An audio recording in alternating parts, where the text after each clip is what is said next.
Assalamualaikum warahmatullahi wabarakatuh. Alhamdulillahirrabbilalamin, kita dapat kembali belajar secara daring melalui video pembelajaran ini. Semoga dengan video ini dapat memberikan wawasan baru untuk kalian semua dan tetap semangat dalam belajar. Baiklah, sebelum kita memulai pembelajaran hari ini, marilah kita bersama-sama membacakan Bismillahirrahmanirrahim. Nah, pada kesempatan kali ini kita akan membahas mengenai medan magnet. Aurora.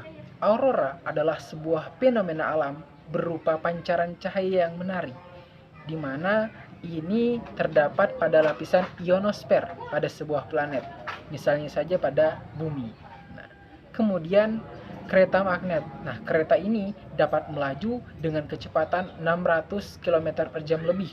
Nah, hal ini dikarenakan kereta ini berjalan tanpa menggunakan roda alias mengambang. Nah, mungkin saat ini akan muncul di benak kalian atau di pikiran kalian, mengapa hal tersebut bisa terjadi dan kenapa fenomena aurora ini hanya terdapat pada kutub-kutub, terutama kutub utara, dan kenapa kereta tersebut dapat berjalan tanpa menggunakan roda. Nah, hal ini semuanya akan keterkaitan dengan yang namanya medan magnet. Apa sih medan magnet itu? Nah, medan magnet adalah daerah di sekitar magnetik yang masih dipengaruhi oleh gaya tarik magnet, dan biasanya medan magnet ini dihasilkan oleh magnet itu sendiri dan arus listrik. Nah, medan magnet yang dihasilkan oleh arus listrik itulah yang disebut sebagai induksi magnetik. Oke, sebelum kita membahas mengenai induksi magnetik, kita terlebih dahulu harus tahu mengenai percobaan dari Ørsted, yaitu seorang ilmuwan yang bernama Hans Christian Ørsted. Dia menunjukkan bahwa di sekitar pengantar listrik terdapat medan magnet. Nah, di mana arah medan magnet ini dapat digambarkan menggunakan kaidah tangan kanan. Nah, biasanya ada sebuah kawat arus listrik yang lurus. Nah, kita menggunakan kaidah tangan kanan seperti ini. Ibu jari ini menunjukkan arah arus listrik. Sedangkan lipatan tangan yang keempat ini itu menunjukkan gaya medan magnetnya atau besar medan magnetnya. Nah, jadi ini menyesuaikan menggunakan kaidah tangan kanan. Tangan kanan kita ya. Ini menyesuaikan dengan arusnya nanti. Oke. Supaya lebih jelasnya, perhatikan contoh berikut ini. Nah, di sini itu ada sebuah kawat lurus yang dialiri oleh arus listrik dengan arusnya I. Kemudian P itu ada di titik sebelah kiri dan Q di sebelah kanan. Oke, jika dipegang menggunakan kaidah tangan kanan, ternyata dayanya masuk melalui si K. Nah, jadi seperti gambar berikut. Jadi daya listriknya masuk itu kita simbolkan dengan cross atau tanda X. Kalau keluar seperti tanda dot. Kenapa disimbolkan dengan seperti itu? Kita mencontohkan seperti menggunakan paku sekrup. Tahu paku sekrup? Ini dia. Nah, paku sekrup itu jika kita tancapkan kan atau dimasukkan ke dinding, maka yang terlihat hanya tanda cross-nya atau X-nya. Namun jika dia keluar atau tidak ditancapkan, maka yang terlihat ujungnya, yaitu kita simbolkan dengan titik tadi. Nah, selanjutnya kita akan membahas mengenai medan magnet di sekitar arus listrik atau yang disebutnya sebagai induksi magnetik tadi. Nah, induksi magnetik ini terbagi atas 4 bagian. Yang pertama, induksi magnetik di sekitar kawat lurus, kemudian di sekitar kawat melingkar, kemudian pada solenoida, dan yang terakhir pada toroida. Oke, mengenai induksi magnetik di sekitar kawat lurus dan kawat melingkar ini, itu ada 2 orang ilmuwan. Yang pertama, menyelidiki mengenai besar medan magnetik pada kawat tersebut, yaitu ada Biot dan Savart. Nah, makanya kita sering mengenal istilah hukum Biot-Savart. Nah, pada hukum Biot-Savart ini mereka menjelaskan mengenai cara menentukan besar atau jumlah atau hasil dari medan magnetik tersebut. Nah, yang pertama pada induksi magnetik kawat lurus, di mana dapat diilustrasikan sebagai berikut, yaitu ada kawat lurus, kemudian ada sebuah titik X dengan jarak A, dan di atas sana ada aliran atau arus listriknya. Nah, dari situ dapat dirumuskan yaitu B sama dengan μ0 dikali I per 2pi dikali A, di mana B sendiri adalah medan magnetik dengan satuan Weber per meter persegi atau Tesla atau T yang satuan simbolnya. Kemudian μ0 adalah permeabilitas ruang hampa dengan nilainya adalah 4P dikali 10 minus 7 Weber per ampere meter. Kemudian I adalah kuat arus dengan satuannya ampere, dan A adalah jarak titik X ke penghantar dengan satuannya adalah meter. Nah, kemudian pada yang kawat lurus ini itu tadi untuk kawat lurus yang tak berhingga. Kalau untuk yang kawat lurus berhingga itu bentuknya seperti ini. Nah, itu akan memiliki yang namanya sudut theta. Di situ yang di atas ada theta 1, yang di bawah ada theta 2. Nah, kalau begitu dapat disimpulkan itu sebagai B sama dengan μ0 dikali I per 4P dikali A dikali cos theta 1 ditambah cos theta 2. Itu untuk yang kawat berhingga. Kawat lurusnya berhingga. Yang pertama tadi kawat lurusnya tak berhingga. Oke, contohnya seutas kawat dialiri arus listrik itu 2 ampere seperti gambar berikut. Pertanyaannya, tentukan besar dan arah induksi magnet di titik P. Yang kedua, besar dan arah induksi magnet di titik Q. Oke. Nah, sebelum kita menentukan besarnya, pertama kita tentukan dulu arahnya menggunakan kaidah tangan kanan tadi. Nah, berdasarkan kaidah tangan kanan, kita coba di sini. Karena arusnya ke atas, berarti ibu jarinya kita ke atas ya. Nah, berarti Q ini, titik Q adalah tempat masuk bidang. Dan ini P adalah keluar bidang ya. Nah, dalam menentukan besarnya juga, kita lihat ini kan kawat lurus. Kalau nggak disebutkan, berarti ini adalah kawat lurus tak berhingga. Kalau disebutkan, biasanya ada kawat lurus berhingga. Nah, berarti kita gunakan rumus yang tak berhingga. Nah, rumusnya apa? Yaitu B sama dengan μ0 dikali I per 2pi dikali A. μ0-nya adalah 4pi dikali 10 min 7. I-nya atau kuat arusnya ada 2 ampere per 2pi dikali 2. Nih, jaraknya 2 meter ya. Berarti lalu kita coret 4pi dengan 2pi kan sisa 2. 2 dibagi 2 kan habis.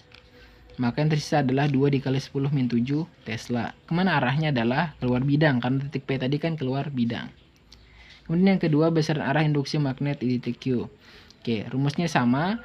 Tinggal kita masukkan 4P dikali 10 min 7 dikali 2 per 2P. Jaraknya di sini 1 meter aja ya, berarti dikali 1. Nah, 4P dibagi 2P tadi kan dapatnya 2. 2 dikali 2, 4. 4 bagi 1 tetap 4. Berarti 4 kali 10 min 7 Tesla. Arahnya kemana? Karena titik Q tadi masuk bidang, berarti arahnya masuk bidang. Udah aja kan? Nah, itu tadi untuk yang kawat lurusnya hanya satu. Sekarang kita menggunakan 2 kawat lurus dengan satu titik P.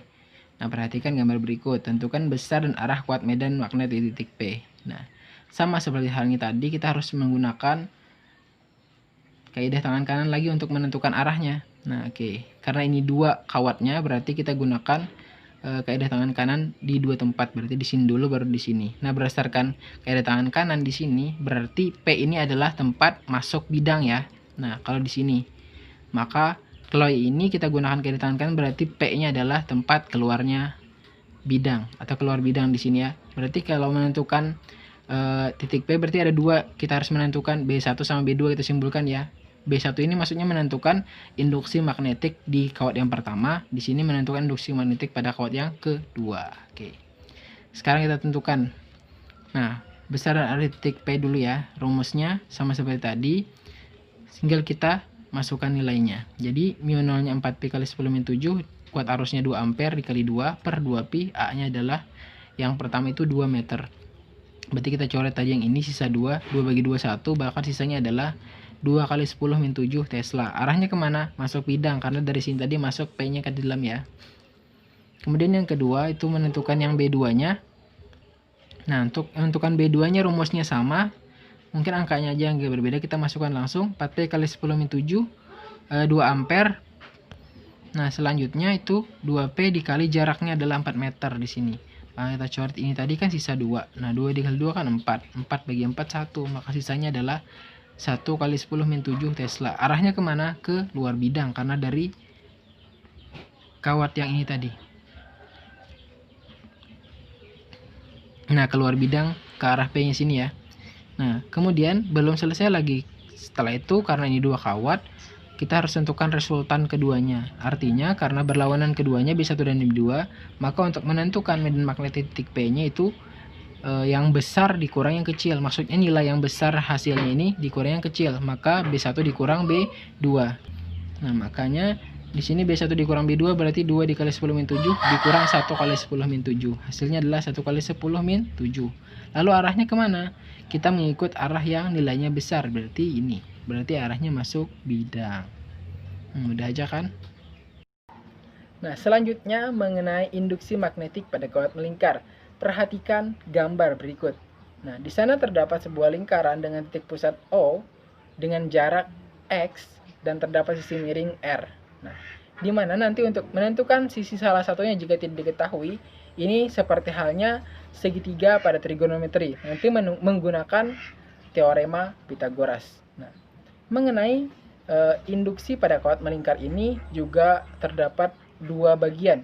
Yang pertama, menentukan induksi magnetik pada pusat lingkaran atau titik O, yaitu rumusnya adalah B sama dengan μ0 dikali I per 2A. Nah, kemudian yang kedua, mengenai induksi magnetik di titik X atau di luar lingkaran, di mana rumusnya adalah B sama dengan μ0 dikali I per 2A dikali sin pangkat 3 theta. Di mana sinnya sendiri kita sudah tahu pada persamaan trigonometri, yaitu rumus sin kan yaitu sin demi atau depan per miring. Artinya sisi tegak dibagi sisi miring, atau dari gambar tersebut dapat ditentukan sin tetanya adalah A per R. Nah, di mana keterangannya B itu sendiri adalah induksi magnetik dengan satuannya adalah Weber per meter persegi atau Tesla tadi. Kemudian μ0 adalah permeabilitas ruang hampa dengan nilai 4P kali 10 min 7 Weber per ampere meter. I adalah kuat arus dan A merupakan jari-jari kawatnya.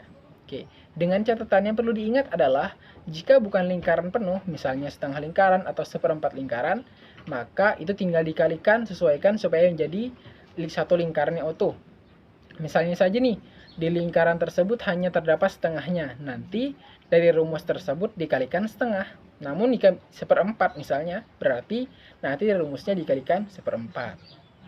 Oke, contohnya lagi, kawat seperempat lingkaran dialiri arus 5 ampere seperti gambar berikut. Nah, ini tadi bentuknya seperempat ya. Jadi jika kawat melingkar adalah 40 cm, tentukan besar dan arah induksi magnet di titik P. Oke. Pertama kita harus tentukan dulu arahnya seperti tadi menggunakan kaidah tangan kanan. Nah, karena di sini arahnya ke sini arusnya, berarti kalau ke atas berarti arahnya kita panahkan kayak gini ya. Nah, kita gunakan kaidah tangan kanan seperti ini tadi lagi, maka titik P ini adalah keluar bidang ya. Keluar bidangnya. Berarti nah, kemudian ini berarti ini anggapannya di pusat lingkaran ya. Cuman karena bentuknya seperempat, tadi ingat catatannya, jika bentuknya bukan lingkaran utuh, maka kalikan dengan sesuai bentuk lingkaran. Jika setengah tadi berarti dikalikan setengah, namun karena ini bentuknya seperempat lingkaran, berarti rumusnya itu dikalikan seperempat. Berarti seperempat dikali μ0 dikali I per 2A. Oke, seperempat tetap, μ0-nya 4Pi kali 10 min 7, I-nya adalah 5 ampere per 2 dikali A-nya tadi adalah 40 cm. Karena 40 cm kita ubah ke meter, berarti itu dibagi 100 ya, berarti dapatnya 0,4 atau 4 kali 10 min 1. Nah, oke, 4P kita coret dengan 4, habis sisa P aja kan di atas, berarti 5P, di bawahnya 4 kali 2 8, berarti 5 per 8 P. Nah, di sini kan 10 min 1 naik ke atas, jadi tambah 1 ya, berarti min 7 tambah 1 dapatnya min 6. Maka hasil akhirnya adalah 5 per 8P dikali 10 pangkat min 6 Tesla. Arahnya kemana? Keluar bidang P-nya tadi. Nah, kalau tadi hukum Biot-Savart itu menjelaskan mengenai menentukan besar induksi magnetik pada kawat lurus dan kawat melingkar. Nah, sekarang itu ada hukum Ampere yang menjelaskan mengenai induksi magnetik pada solenoida dan toroida. Oke, yang pertama mengenai induksi magnetik pada solenoida. solenoid itu sendiri adalah yaitu penghantar lingkaran dengan jumlah lilitan yang sangat banyak. Artinya ada sebuah kuat penghantar namun memiliki lilitan yang sangat banyak. Perhatikan gambar berikut. Nah, di situ kan ada jumlah lilitannya. Lilitannya melingkar seperti itu. Nah, itu adalah ciri khas dari solenoida. Oke, dalam menentukan induksi magnetik pada solenoida ini terdapat juga dua bagian. Yang pertama untuk menentukan induksi magnetik di pusat solenoida, artinya tepat di tengahnya ya. Maka rumusnya adalah B sama dengan μ0 dikali I dikali N per L. Nah, kalau menentukan induksi magnetik pada ujung solenoida, rumusnya adalah B sama dengan μ0 dikali I dikali N per 2L. Nah, itu saja bedanya. Di mana B itu sendiri adalah induksi magnetik dengan satuannya Weber per meter persegi atau Tesla. Kemudian μ0 adalah permeabilitas ruang hampa dengan nilai 4P kali 10-7 Weber per ampere meter. Kemudian I adalah kuat arus satuannya ampere. N itu sendiri adalah jumlah lilitan dan L adalah panjang solenoida. Oke, contoh pada solenoid. Suatu solenoid panjang 2 meter dengan jumlah lilitannya 800 lilitan. Dengan jari-jari 2 meter, mungkin di sini maksudnya panjang ya. Bila solenoid itu dialiri arus sebesar 0,5 ampere, tentukanlah induksi magnet pada ujung solenoid. Oke, berarti karena di sini pada ujung solenoid, berarti kita gunakan rumus yang pada ujung solenoid ya, bukan pada pusat. Berarti rumusnya B sama dengan μ0 dikali I dikali N per 2L. μ0-nya 4Pi kali 10-7, I-nya 0,5 ampere, N-nya 800 lilitan, kemudian 2 dikali 2. Nah, 4 ini bisa kita coretkan dengan 2 dikali 2 ini habis, maka sisanya hanya P aja lagi. Nah, 0,5 dikali 800, itu hasilnya adalah 400. Nah, 400 P kali 10-7. Nah, karena dalam penulisan notasi ilmiah, 400 itu nggak ada pakai pangkat ini, berarti kita ubah jadi 4. Berarti karena 100 berarti kita mengurangkan nolnya 2, artinya dikalikan 100, maka pangkatnya yang minus ini berarti ditambah 2 ya. Berarti sisanya jadi 4P kali 10-5 Tesla. Nah, yang terakhir adalah induksi magnetik pada toroida. Toroida sendiri adalah solenoida yang dibuat melingkar. Nah, perhatikan gambar berikut. Nah, itu ada lingkaran, yaitu solenoida yang dibuat menjadi melingkar, namun juga terdapat kawat yang mengelilinginya. Nah, untuk menentukan besar induksi magnetik pada toroida ini, rumusnya adalah B sama dengan μ0 dikali I dikali N per 2Pi dikali R. Dimana untuk keterangannya sama saja seperti halnya tadi, cuman di sini adalah ada R, yaitu jari-jarinya. Oke. Sebuah toroida memiliki 60 lilitan dan jari-jarinya 10 cm. Jika kuat arus yang melalui toroida sebesar 200 mA, tentukan besar induksi magnet dalam toroida tersebut. Oke. Penyelesaiannya adalah B sama dengan μ0 dikali I dikali N per 2πr. μ0-nya 4P kali 10-7, I-nya adalah di sini kan 200 mA, berarti dibagi 1000 untuk membuat jadi ampere. Makanya dapatnya 0,2 ampere dikalikan 60 per 2Pi dikali. Nah, di sini kan 10 cm, kita ubah jadi meter, dapatnya 0,1. Nah, kemudian 4 dengan 2 ini kan sisa 2 di sini nih. 2 dikali 0,2 kan 0,4 dikali 60, dapatnya 24 ya. 24 dibagi 0,1 itu dapatnya 240 kali 10 pangkat minus 7. Nah, dalam penulisan tadi kembali lagi nggak boleh 240 kali 10-7, maka kita harus buat jadi 2,4. Nah, karena sini dikalikan 100 anggapannya, berarti di sini juga harus ditambah pangkatnya dengan 2, berarti sini jadi minus 5. Berarti hasil akhirnya adalah 2,4 kali 10 minus 5 Tesla. Nah, demikian untuk pertemuan hari ini. Akhirul kalam, assalamualaikum warahmatullahi wabarakatuh.